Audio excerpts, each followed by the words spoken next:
Simple tasty flavourful vangibath ಮಾಡೋದು ಹೇಗೆ ಅಂತ ಹೇಳ್ಕೊಡ್ತೀನಿ ಬನ್ನಿ ಇವತ್ತು. ಇವೆಲ್ಲ ಅದಕ್ಕೆ ಬೇಕಾಗಿರೋ ಐಟಮ್ಸ್ಗಳು ಜಸ್ಟ್ ಒನ್ ಟೈಮ್ ನೋಡ್ಕೊಳ್ಳಿ. ಫಸ್ಟ್ ಒಂದು ಪಾತ್ರೆಗೆ ಎಣ್ಣೆ ಹಾಕ್ಕೊಳ್ತಾ ಇದ್ದೀನಿ. ಎಣ್ಣೆ ಒಂದು ಸ್ವಲ್ಪ ಕಾದ್ಮೇಲೆ ಶೇಂಗಾ ಮತ್ತು ಕಡಲೆಬೇಳೆ, ಜೀರಿಗೆ, ಸಾಸಿವೆ ಇದಿಷ್ಟು ಹಾಕ್ಕೊಳ್ತಾ ಇದ್ದೀನಿ.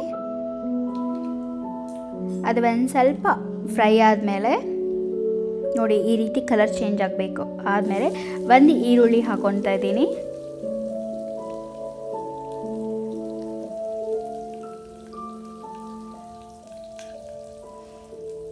ಈರುಳ್ಳಿ ಕೂಡ ಒಂದು ಸ್ವಲ್ಪ ಬೆಂದಾದಮೇಲೆ ಬದನೆಕಾಯಿನ ಹೆಚ್ಚಿಟ್ಕೊಂಡಿದ್ದೀನಿ, ಅದನ್ನು ಹಾಕ್ಕೊಳ್ತಾ ಇದ್ದೀನಿ. ಬದನೆಕಾಯಿ ಹೆಚ್ಚಿ ಹಾಗೆ ಔಟ್ಸೈಡ್ ಇಟ್ಟರೆ ಅದು ಬ್ಲ್ಯಾಕ್ ಆಗುತ್ತೆ, ಅದಕ್ಕೋಸ್ಕರ ಅದನ್ನು ನೀರಲ್ಲಿ ಹಾಕಿಟ್ಟಿದ್ದೆ.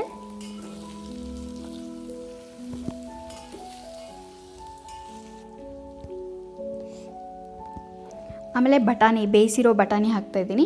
ಇದ್ದರೆ ಹಾಕ್ಕೊಳ್ಳಿ, ಇಲ್ಲ ಅಂದರೆ ನಡೆಯುತ್ತೆ, ಅದು ಆಪ್ಷನಲ್. ಹಾಕಿದ್ರೆ ಟೇಸ್ಟ್ ಚೆನ್ನಾಗಿರುತ್ತೆ. ಆಮೇಲೆ ಹುಣಸೆ ರಸ ಹಾಕ್ಕೊಂಡೆ, ಹಿಂಗೆ ಹಾಕ್ಕೊತಾ ಇದ್ದೀನಿ.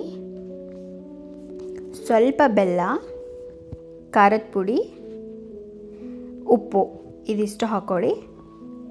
ನಾವು ಹುಣಸೆಹಣ್ಣು ರಸ ಹಾಕಿದಾಗ ಬೆಲ್ಲ ಯೂಸ್ ಮಾಡಿದ್ರೆ ಟೇಸ್ಟ್ ಬ್ಯಾಲೆನ್ಸ್ ಆಗುತ್ತೆ. ಆಮೇಲೆ ಇಲ್ಲಿ MTR ಮಸಾಲ ತೊಗೊಂಡಿದ್ದೀನಿ, ವಾಂಗಿಬಾತ್ ಮಸಾಲೆ ಒಂದು 2-3 ಸ್ಪೂನಷ್ಟು ಹಾಕ್ತಾಯಿದ್ದೀನಿ. ಇದನ್ನೆಲ್ಲ ಒಂದು ಸತಿ ಕಲಿಸ್ಕೊಳ್ಳಿ, ಅದು ನೀಟಾಗಿ ಕುದಿಬೇಕು.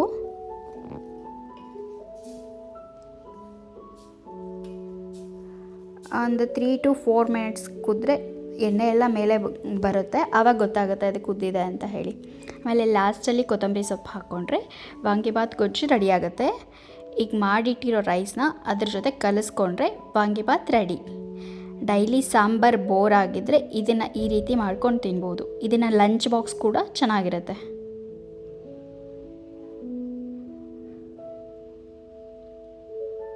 ಟೇಸ್ಟ್ ಮಾತ್ರ ಸೂಪರ್ ಆಗಿತ್ತು. ನೀವು ಟ್ರೈ ಮಾಡಿ ಹೇಗೆ ಬಂತು ಅಂತ ಹೇಳಿ. ಆಮೇಲೆ ನೀವೆಲ್ಲ ಹೇಗೆ ವಾಂಗಿಬಾತ್ ಮಾಡ್ತೀರಾ ಅನ್ನೋದು ಹೇಳಿ. Thank you for watching.